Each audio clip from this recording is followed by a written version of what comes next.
Good morning, everyone. This is the end of the memorial session for Uchiyama Roshi. Uchiyama Roshi is my teacher. So I'd like to say thank you for people who practice session and also who are here and listen to my talk about Uchiyama Roshi. Uchiyama Roshi passed away March 13th in 1998. So more than 25 years ago.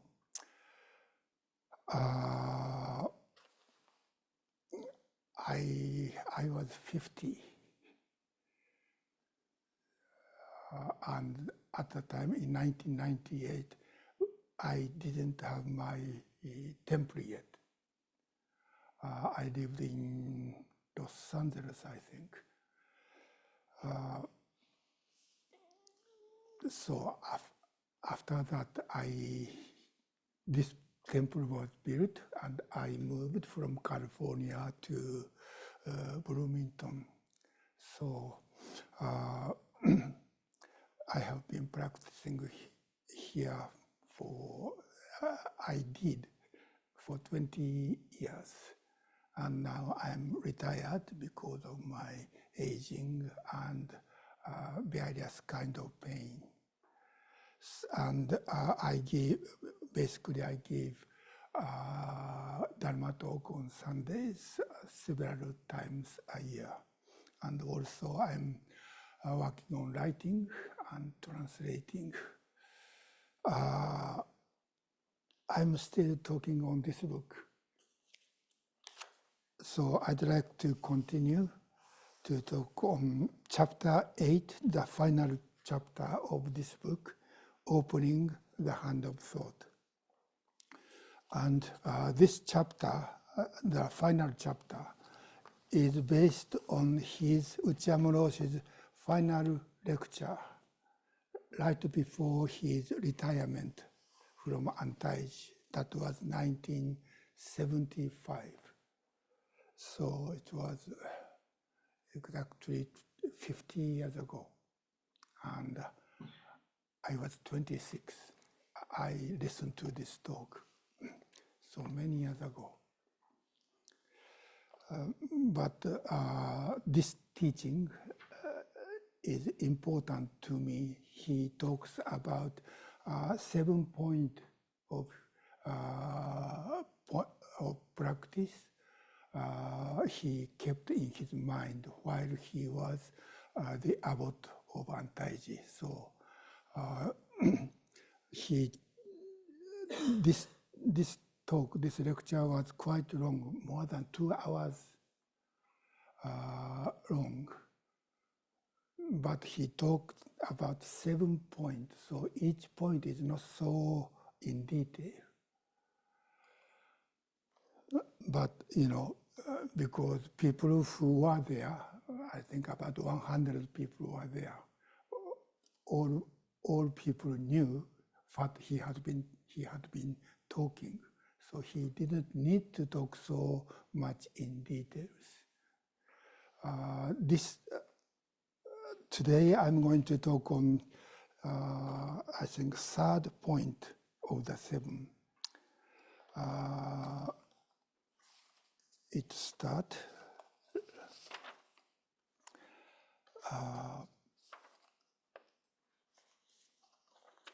Where is it?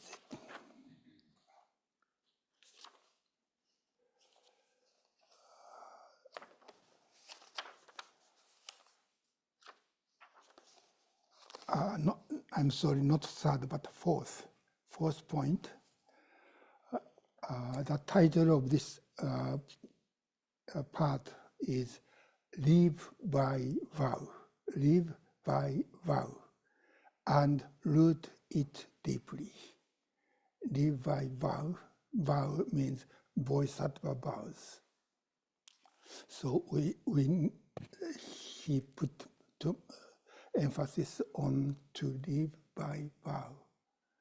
And to live by vow is one definition of what Bodhisattva means. Bodhisattva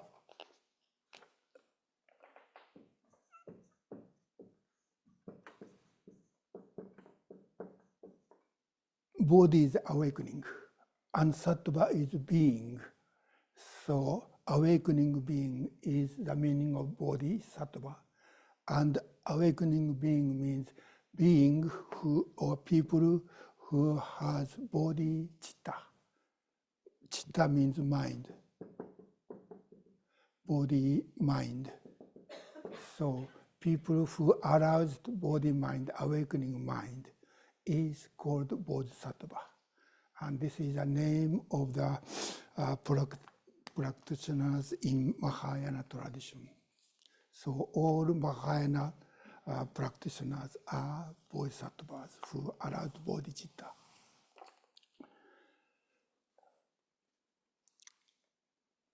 And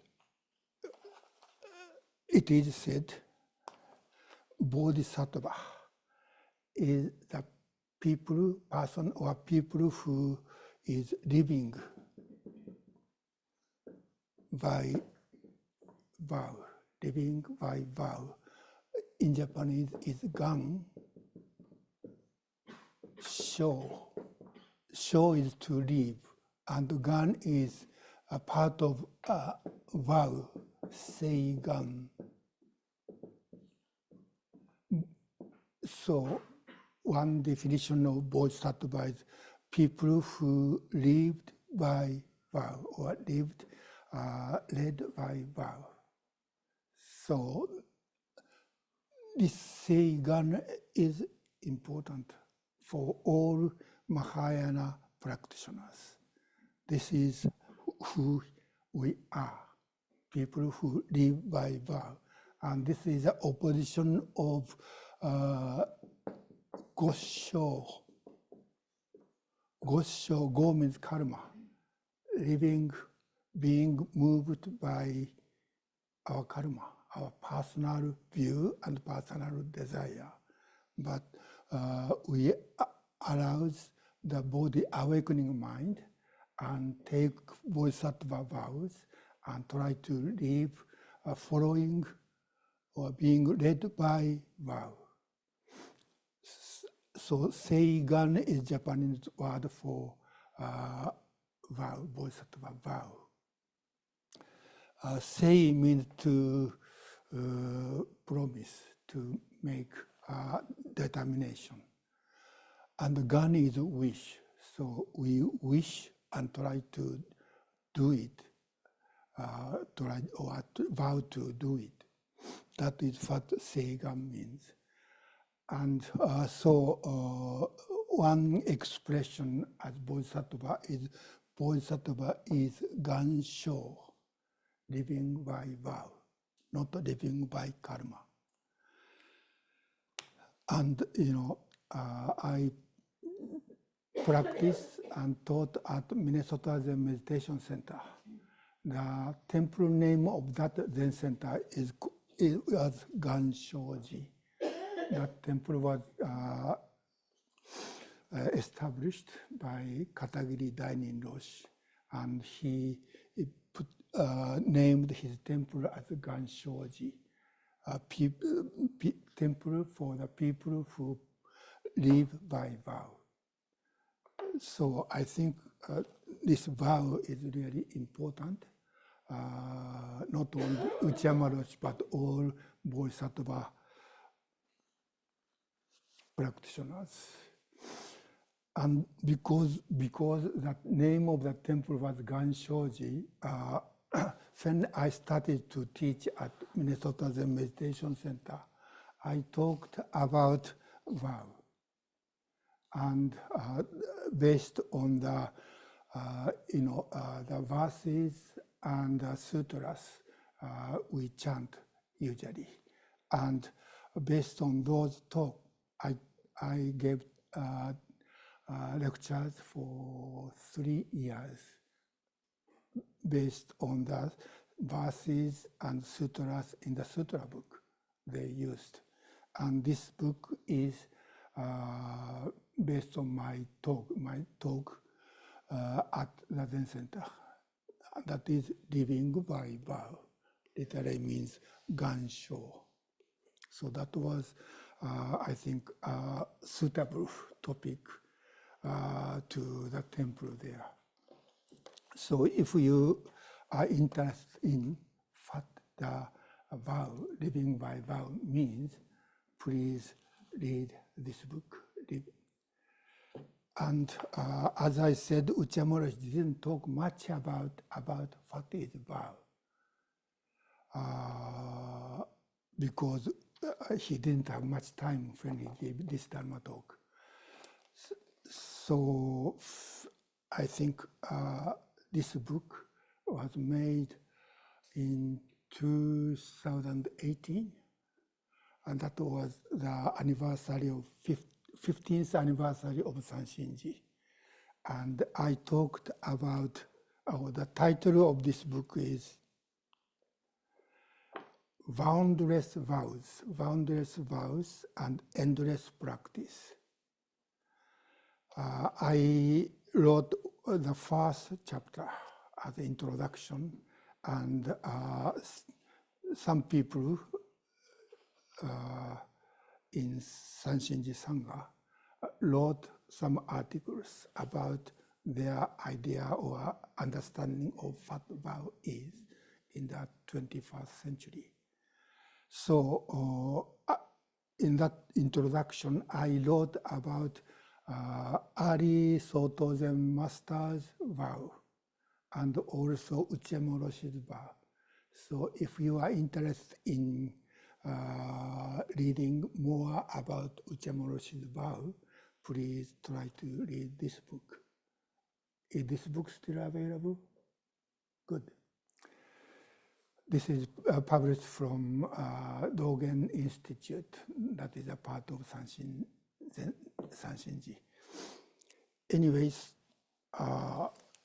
in the beginning of this part, Uchiyama Roshi introduced part of Dogen's expression about what vow is in the case of Bodhidharma. Bodhidharma was the first person who came from India to China and became the first Zen master of China. And Uchiyama Roshi thought this description of how and why Bodhidharma came to China from India. It said it took him for 3 years to travel by ship from India to China. So he had difficult travel, and when he arrived at China, even though he met with Emperor Wu, the emperor of China, southern part of China, the emperor didn't understand, so he moved to the north and sat at a temple in the mountain named the Shaolin Temple and sat by himself for 9 years. And he had only 4 disciples. So even though he took difficult traveling, but not many people were interested in his teaching. So he just kept sitting by himself in the mountains, and only 4 people became his students. And Dogen Zenji said the important point of why Bodhidharma could do such a difficult traveling and just sitting in the mountains. Dogen Zenji said Bodhidharma was, this is page 162, first paragraph of 162. He was able to do it, have such a difficult traveling and just sitting by himself. He was able to do it because he himself was the Dharma self, Dharma self of transmission, Dharma transmission.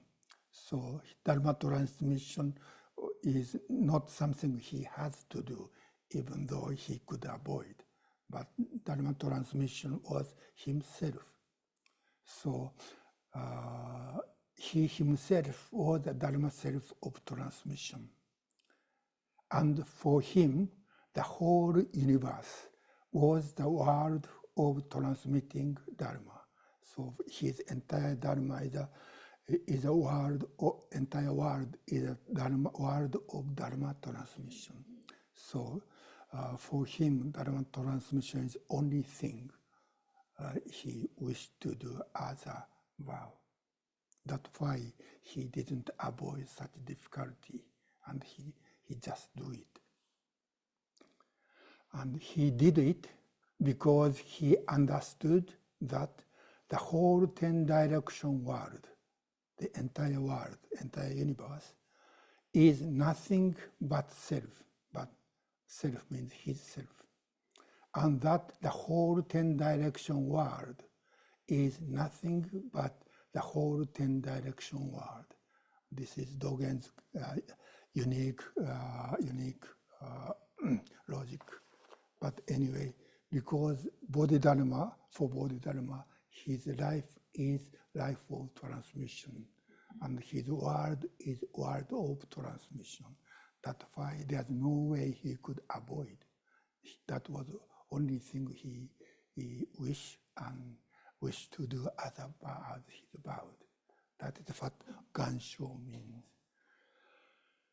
And Uchiyama Roshi didn't explain what Dogen wrote, he just read it. And the rest of this section, it's about 2 pages. It's exceptionally long in my talk. I usually talk 1 paragraph a day, but today I'd like to talk about 2 pages. Because it's not so difficult. He didn't explain, about what vow is. But he talks about his experience, same as Bodhidharma, even though Uchiyama Roshi also had a difficult time, but he continued to sit and practice until spring has come. Anyway, one thing I need to explain about the vow, Bodhisattva vow, is we are familiar with 4 Bodhisattva vows. That is the vows we chant after each Dharma talk. So you are very familiar with those 4 vows. Beings are numberless, we vow to save them.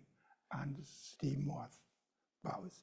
Those 4 vows is called Shi, Gu,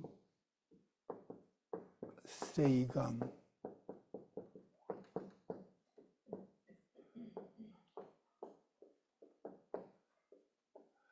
Seigan is, as I said, a vow. And Shi is 4. And Gu means wide or broad. That means usually or often this Gu is translated as a general, or for all bodhisattvas. All bodhisattvas need to take these 4 vows. No way to make choice.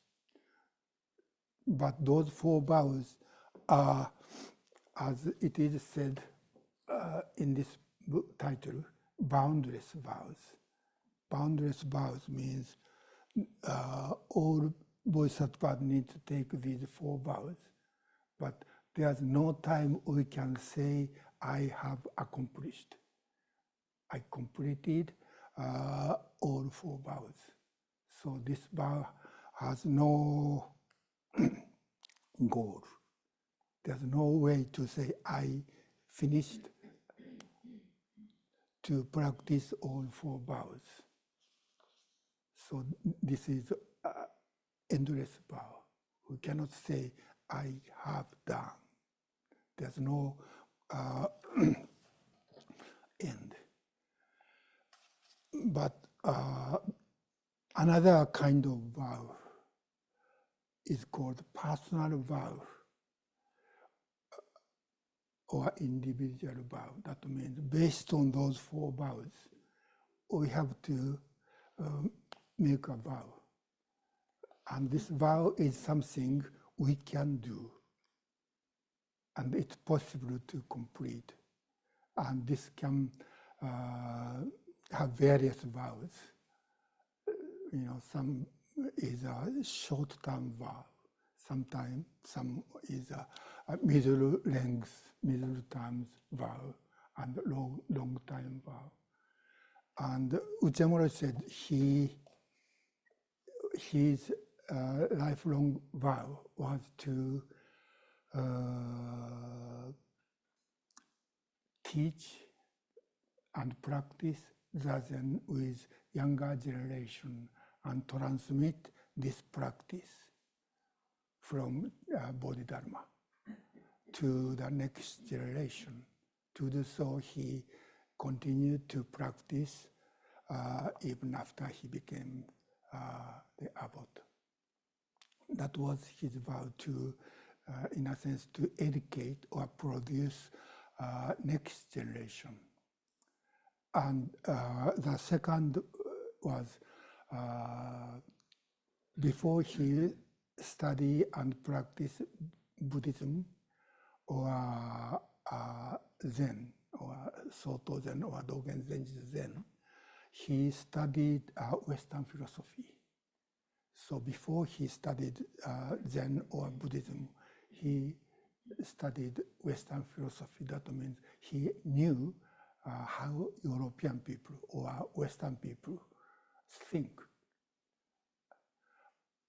And it's kind of rare in the Japanese Zen masters. They just studied Buddhism and Zen and practiced Zen.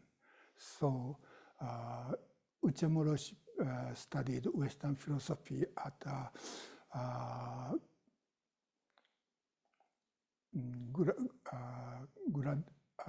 undergraduate and graduate in college, and he also studied Catholic theology, and he became a monk, being ordained by Shohaku Roshi when he was 30. So he already had some idea how Western people think. And that was how,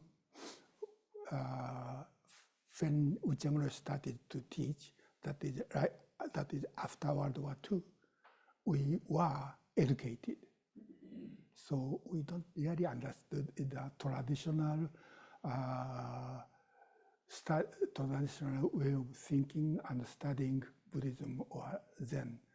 Zen logic is quite strange, even to us, young Japanese who are young at the time. So he could explain what this strange logic in Buddhism or in Zen, in the way we and also Western people could understand.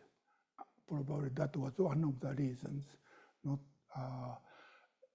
people like us, who was early 20th Japanese young people, and also many Western people came to Kyoto and practiced with Uchiyama Roshi at Antaiji. And he wrote many books And this is only one of the books, and many books were translated into English.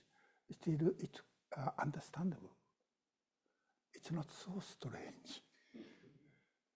You know, if you read the translation of, only translation of Dogen, probably not so many people understood what this means. But because he could explain what this strange logic of Dogen or other Zen masters, you know, we and also Western people could understand what this means. So writing or making explanation of what Buddhism, traditional Buddhism or Zen means, and explain it and writing books was his second vow. So those are what he did rest of his life.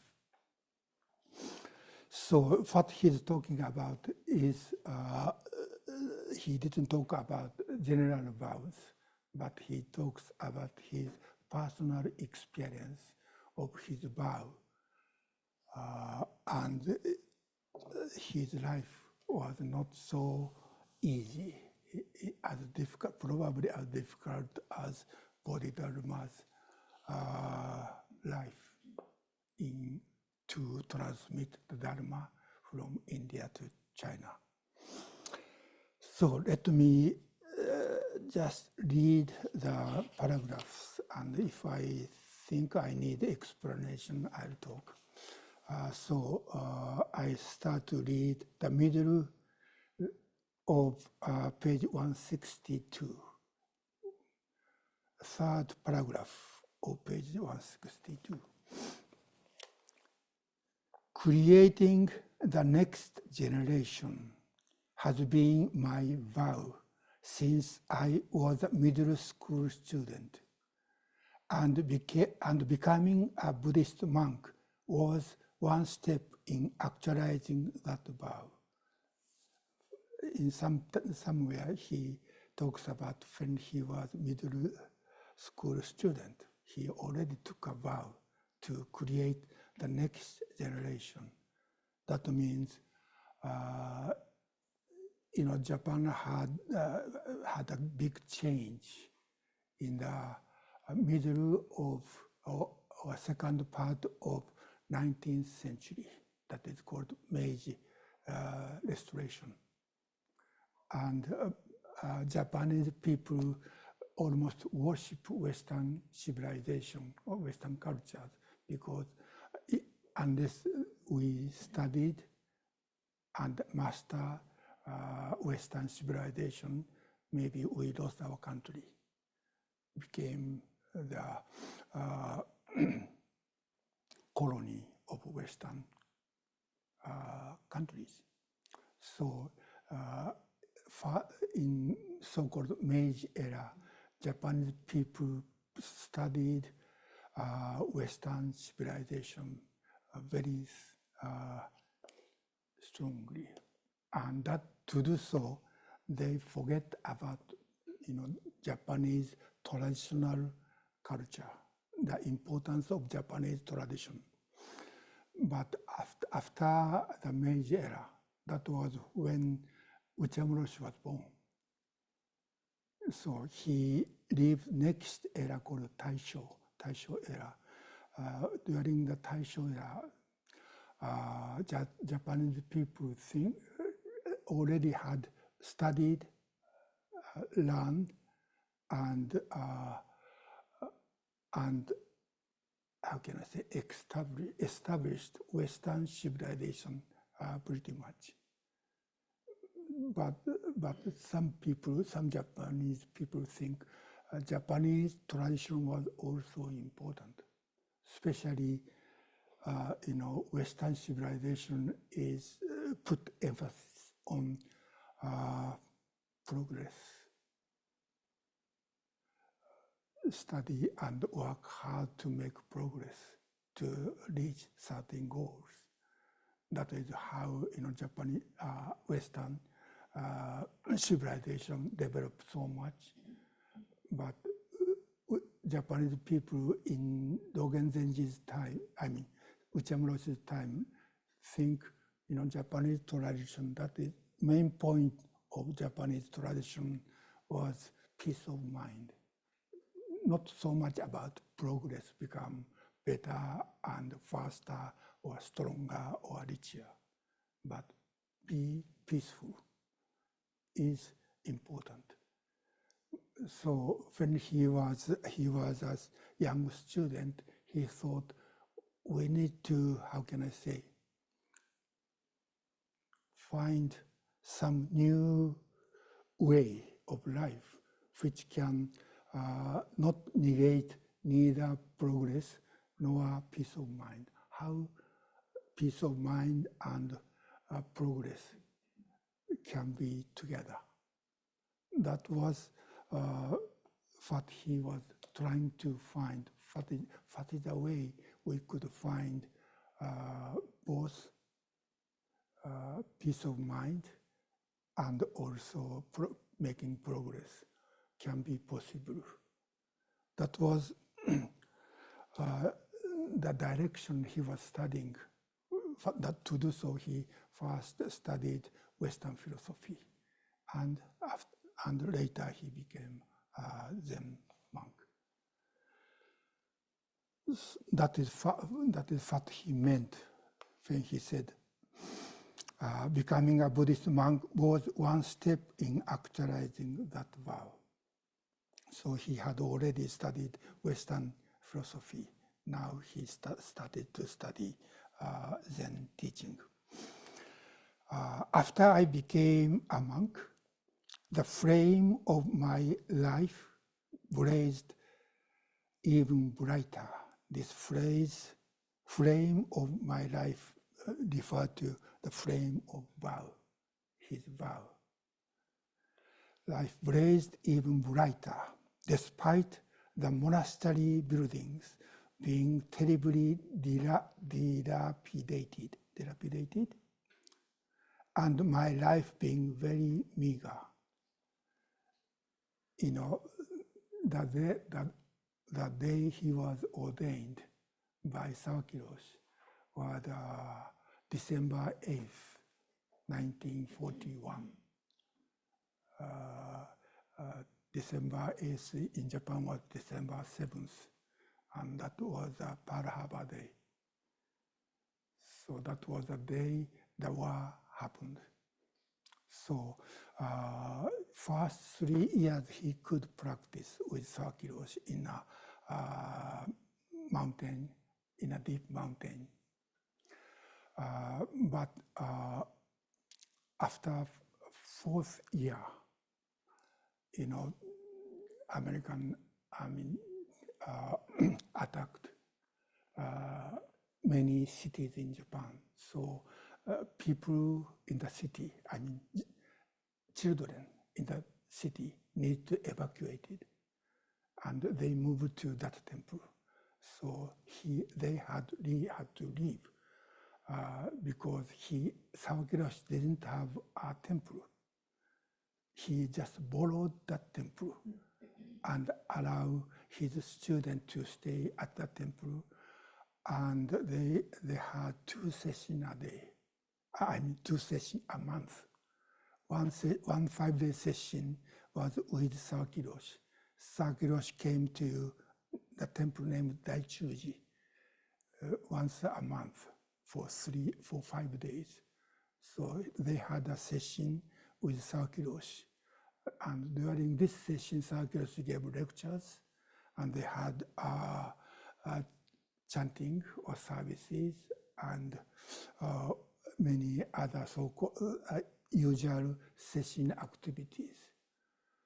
But several monks stayed there, and they had their own session, second session. That session was called Sannai session. Sannai means inside the mountain, inside the temple. That means no one was invited. They sat by themselves. And I think that session was 7 days instead of 5 days. And they sat from 2 in the morning until midnight. And they could sleep 2 hours, not laying down. They had to keep sitting for 2, and only those 2 hours, no one woke with kyosaku. Rest of the day, someone woke with kyosaku, the hitting stick, and if someone was sleeping, hit. So Uchiyama Roshi said after that session, his shoulders were swelling. That was the way they practice session with Sanshinji Roshi and without Sanshinji Roshi. So first 3 years, Uchiyama Roshi could practice in that way. But after 4th year, he had to leave, and unless he had to have some work, he had to, how can I say, he has to work at a factory or somewhere because of the war. So he decided to work in the mountains to make charcoal. And during winter, they went to the mountains and cut the trees and making charcoals. And next summer, he had to work by the sea to make salt. So after 4th year, during the war, and even after the war, his life was very difficult. After the war, not only monks, but all Japanese people were starving. And there are so many so-called beggars, professional beggars in the city. So, and Uchiyama Roshi lived on begging. So there's no much difference between the common beggars and monks like him who do begging to continue to practice. So he started to practice begging in Kyoto at Antaiji in 1949. So 4 years after the war. Still, his life was very difficult. I was born in 48, so it's many years ago. Anyway, so because of that, his life at Antaiji was still very difficult. He practiced in poverty. That is what he meant. Despite the monastery buildings being terribly dilapidated, that means Antaiji was relatively new temple. Antaiji was established in 1922. The founder, the first abbot of Antaiji was famous Soto Zen master, Oka Sotan. He was president of Soto Zen University. And the patron who sponsored building Antaiji was a rich person. And he, paid for establishing Antaiji buildings. And as a fund, he donated the stock of a Manchuria railroad. That means Antaiji could receive some fund to operate from Manchuria railroad until the war is end. So after that, there's no income at all. And I didn't have family members because Antaiji was made for study of the young Soto-Zen students. So when they stop receiving the operation fund, no one could stay. At that time, there are many poor people in very difficult situation, especially people who returned from outside Japan. They had no job, no work, and no place to live. So those people lived at Antaiji for free. That was why the building was so dilapidated. So by 49, those people left. They could find some job. But Antaiji's building was very poor condition. That was what he meant here. So when times were hard, so his time was very hard at Antaiji, and also they even keep eating by doing takuhatsu or begging. When times were hard, I was encouraged and given strength most by that section of Gyoji in Shobogenzo. That was what Dogen Zenji wrote about Bodhidharma's vow. Gyoji in Shobogenzo describing Bodhidharma's life.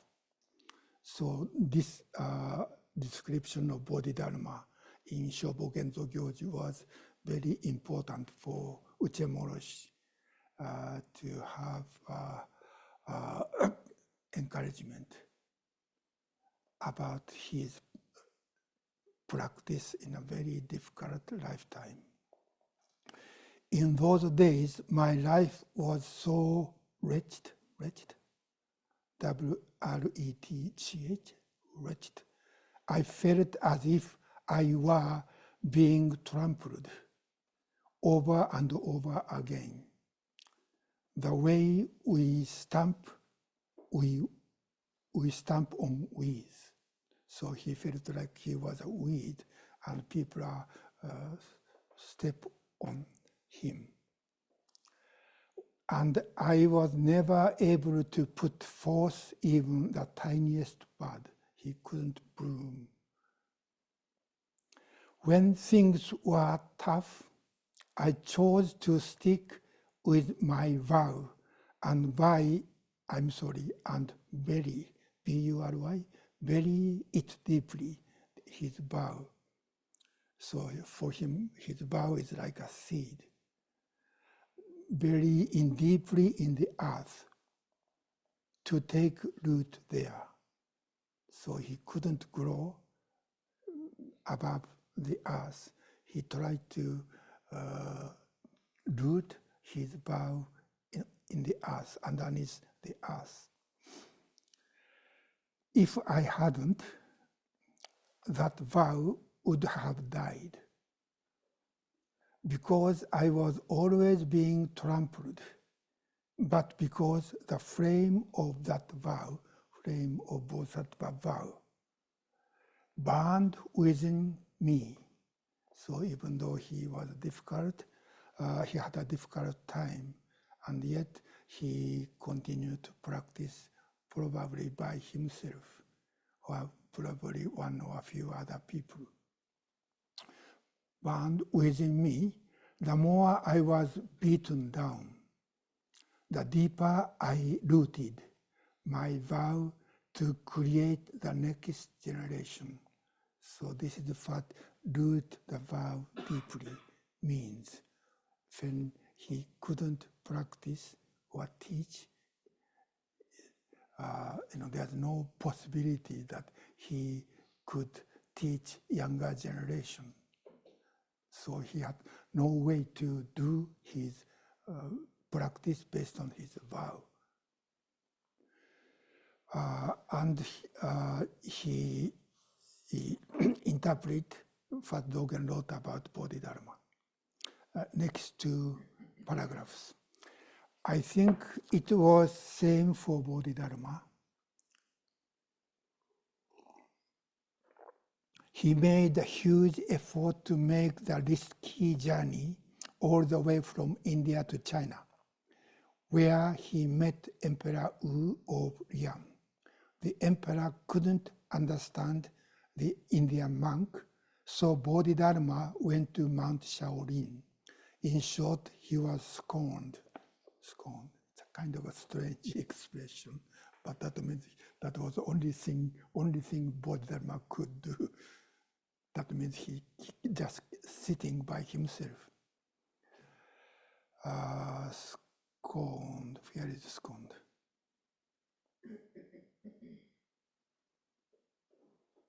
Still, he had vowed to transmit the Dharma and save living beings. Because of that vow, he was able to live out his life. And while he was practicing Zazen quietly at Mount Shaolin by himself or a few other people for 9 years, he rooted the vow deeply in the ground. So that was what Bodhidharma did. That was Uchiyama Roshi's understanding of the story of Bodhidharma. Then Hyuike, the second ancestor, Hyuike became his disciple. He too was trampled. The second ancestor was also trampled down his whole life. It is said Hyuike was killed at the end of his life. Even after he became a disciple of Bodhidharma and practiced Zazen.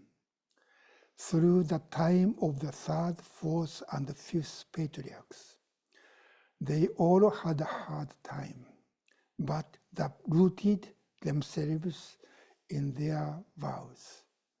By the time of the sixth patriarch, or sixth ancestor, Huinan, spring finally came, and then started to ripen. So that was a kind of understanding of the history of early Zen, according to kind of a traditional history of Zen before the sixth ancestor.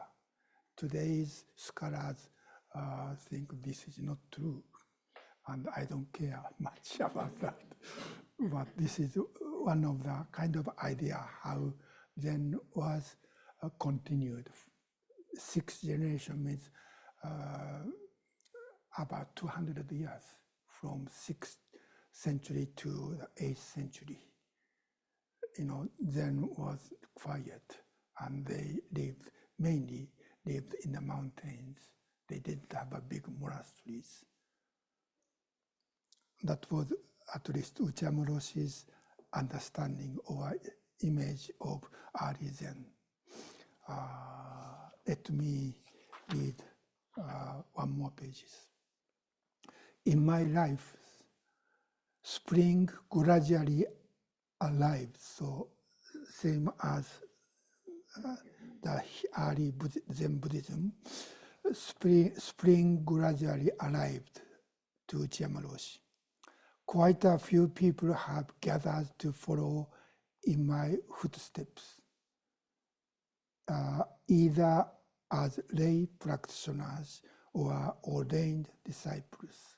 Uchiyama Roshi became the abbot of Antaiji in 1965. That was 65, the year Shohaku Okumura passed away.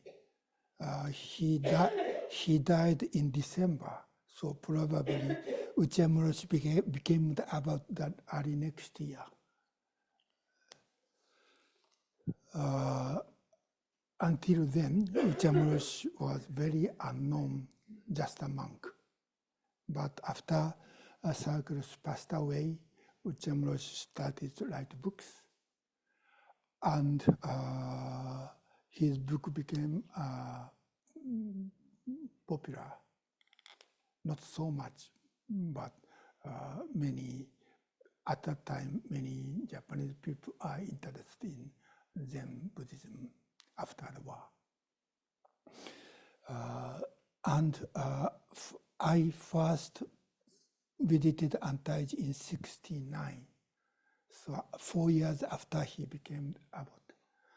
He had already wrote a few books.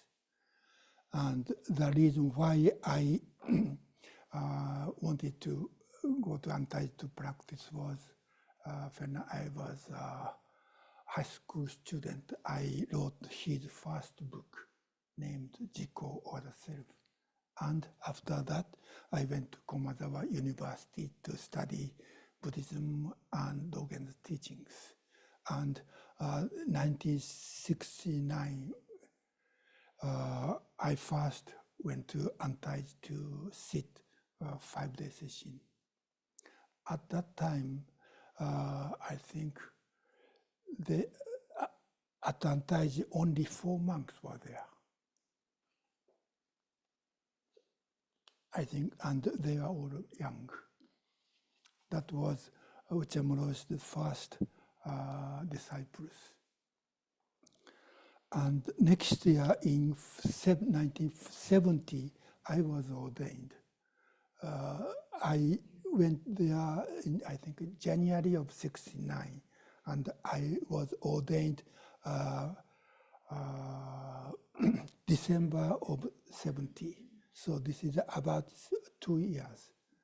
During these 2 years, I think I was 8th. So 4 more monks were ordained. So altogether at Antaiji, Uchiyama Roshi had about 10 monks by 1970. And he retired in '75. At Antaiji, I think Uchiyama Roshi had ordained more than 20 people. And almost 30 people lived at Antaiji. So the Sangha, Uchiyama Roshi's Sangha was developed and grew pretty fast. That was what he meant, spring has come. So suppose that each of my disciples has his own disciples, and that this were to continue for several centuries, it would be amazing, like a nuclear explosion. I'm sorry, but it didn't happen so much. But that's okay. It takes time anyway. It takes at least several generations. This is not my selfish ambition. This taking a vow and create next generation of practitioners and transmit this Zen practice is not his selfish ambition, but my vow as Bodhidharma. The vow to transmit the Dharma and save deluded living beings. This is the expression used by Bodhidharma. Transmit the Dharma and save deluded living beings. That was why he went to China. To live out life wherever, whenever, whatever happens. The self of the whole 10-direction world, that was the expression Dogen used in Shobogenzo Gyoji, grows by the action of the vow. Sentient beings are numberless. I vow to save them all. So that was Bodhisattva vow. This is why Dogen Zenji said Bodhidharma could do what he did, because he understood that this whole 10-direction world is nothing but a true way. This entire world he lived was the word of the true way. This is the word of Dharma. That this whole 10-direction world is nothing but the self. So we live based on the Dharma. This entire world is word of Dharma. Two more paragraphs. You have to expect to be trampled on by difficult circumstances, maybe even for many years. But don't lose your life force under all the pressure. So mainly he's saying this to his disciples. Right after that, his talk, many of us left Antaiji and went to various places. The next year, 1976, no, it was in 75, in the same year, I came to Massachusetts to establish Valley Zendo. Me and two other Dharma brothers. And we had no donation, no fund. So we only had 6 acres of land in the western Massachusetts. And we built this tiny house by ourselves with the help of some Americans. And because we had no income from either from Japan or United States, we had to work. We had to do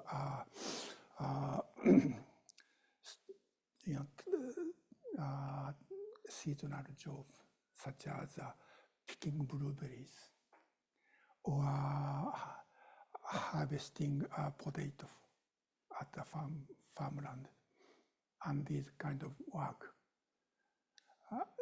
If we had a regular job, then we couldn't do session, and we couldn't work to develop the ground to make a livable place for practice.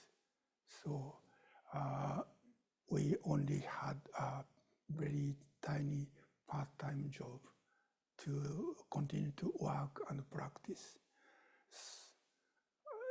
That was when I was 27. So my body was strong, so I could do it. And I really enjoyed working in the woods in Massachusetts, because I was born in Osaka, in a big city, and I only knew the city life. So it was interesting and enjoyable to live in the mountains, not in the mountains, but in the forest. But the work was hard. We had, I think we had 12 sessions a year. At Antaiji, we had a 10 session. We didn't have session in February and August, because it's too cold in February and too hot in August in Kyoto. But at Valley Zendo, we had a wood stove, to heat the entire house. So we had no excuse not to sit in February. And in August, it's not so hot in Massachusetts. It was rather an enjoyable season. So we had no excuse not to have session in the winter and summer. And we didn't know what to do if we didn't sit.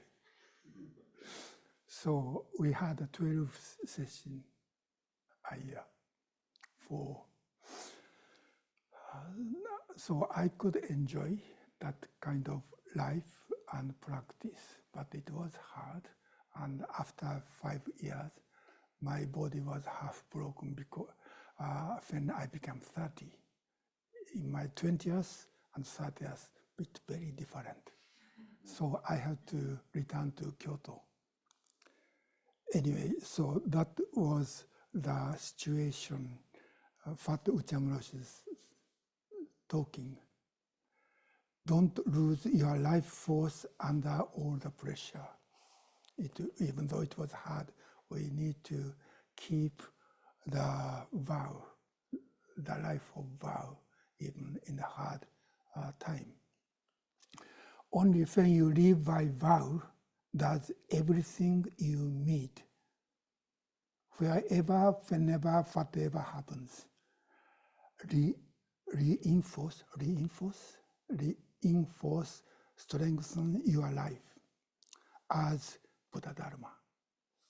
As long as you have that vow to live out your life, wherever you are, sooner or later, spring will come. So I went back to Kyoto in 81. So I lived in Massachusetts for a little more than 5 years. And I started to work on translating Dogen Zenji's and Uchiyama Roshi's books until 93. And I returned to United States in Minneapolis. That was, I think I was 44 or so. So even though it was a hard, difficult time, but I try not to lose this, energy of vow. But after moving to Bloomington, I didn't have my own temple, so I could not practice in the way I wanted to. That is, practice in the style of Uchiyama Roshi for 10 years.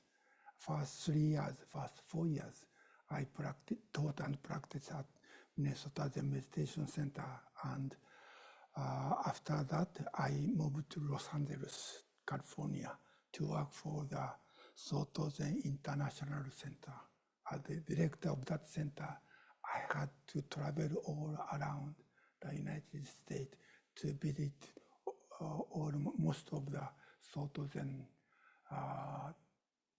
centers to share the practice. I gave lectures, or I had a session with those people. So in each place, I have to practice in different ways. It was difficult because I wanted to practice in the way I did. But it was very helpful for me to see what is happening in the United States within the so-called Soto Zen circles. So that was hard. Second 10 years was also difficult, but somehow it was very helpful for me that kind of broadened my idea about what is Zen in America. And in 2003, finally, this temple was built, and I moved from California to Bloomington. And I could practice here for next 20 years. So as long as you have that vow to live out your life, wherever you are, sooner or later, spring will come. So don't give up. And when it does, you will have the strength to grow. This is a life force. You have to thoroughly understand that this is completely different from selfish ambition. So this energy of vow, based on vow, and kind of a personal ambition to make our life satisfactory for us is very different. So for Uchiyama Roshi, this is a very important point.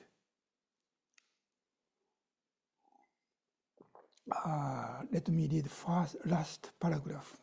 It's about the chanting of vows. Because I believe vow is so important, I made it a rule to chant only the 4 Bodhisattva vows before and after my talks. That means before our talk we chant the sutra opening verse, and after the talk we chant 4 Bodhisattva vows. But Uchiyama Roshi made decision both before and after his talk. He chanted 4 vows, not only 4 vows. So I made the change, and somehow I made a mistake.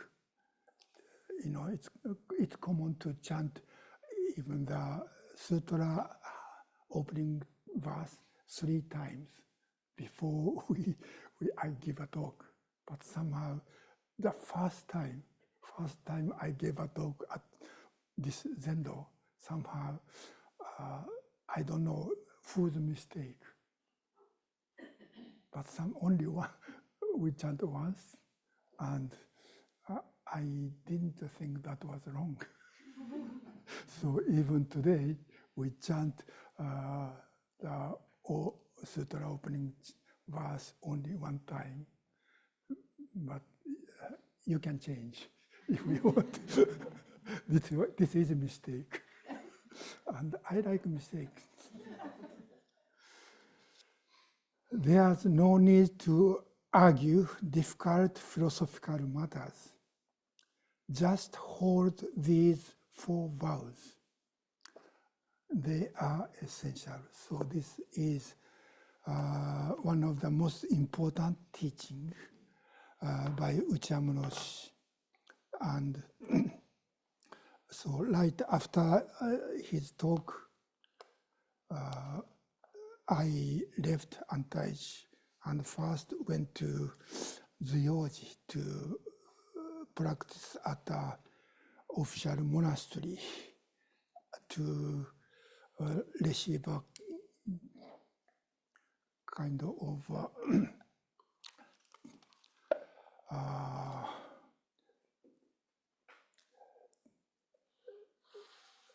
as a teacher at Soto Zen. In order to come to United States to get a visa, I need to get the teacher qualification. That was why I had to go to monastery first. And I was there for 6 months, and I went to Massachusetts in December within the same year. So this talk was his final talk I listened, actually.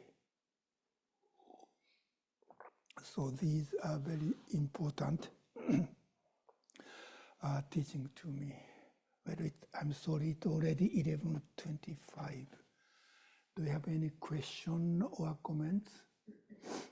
We are going to have a ceremony, right? So we don't have much time for question and answer. I like that.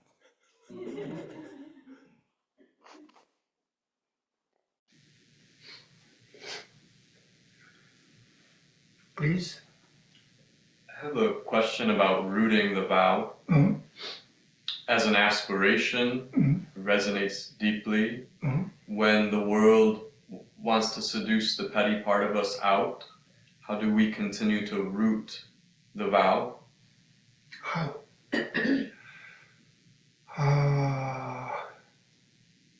Grasping. You know, when I went back to Japan, a friend of mine allowed me to stay in his small temple as a caretaker. But if I thought the easiest way to live in Kyoto was to have some work, then I can live without so much difficulty. But when I had 13 regular job, I couldn't do 5-day session, and I wanted to work on the translation, and I want to sit with people in Kyoto. To do so, I thought I couldn't take a regular job to continue this practice and translation work. So what I decided to do again, begging in Kyoto by myself. So it was kind of difficult, but to continue to study, practice, and work, I think that was important to me. So this is a kind of clinging to, I want to do this. So in certain times, especially our situation is difficult. For example, when Uchiyama Roshi lived by Takuhatsu begging at the end, after the World War, because he had a master degree. So if he wanted to be a school teacher, he could. But because that was not what he wanted, so he, in a sense, he rejected to live in that way. And I think I did the same thing until I married. When I have family, it's not possible. Anyway, so in a sense, this clinging is important. Does this make sense? Thank you.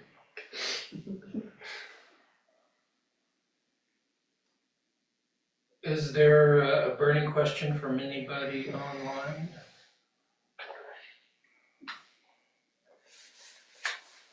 We should move on to any question.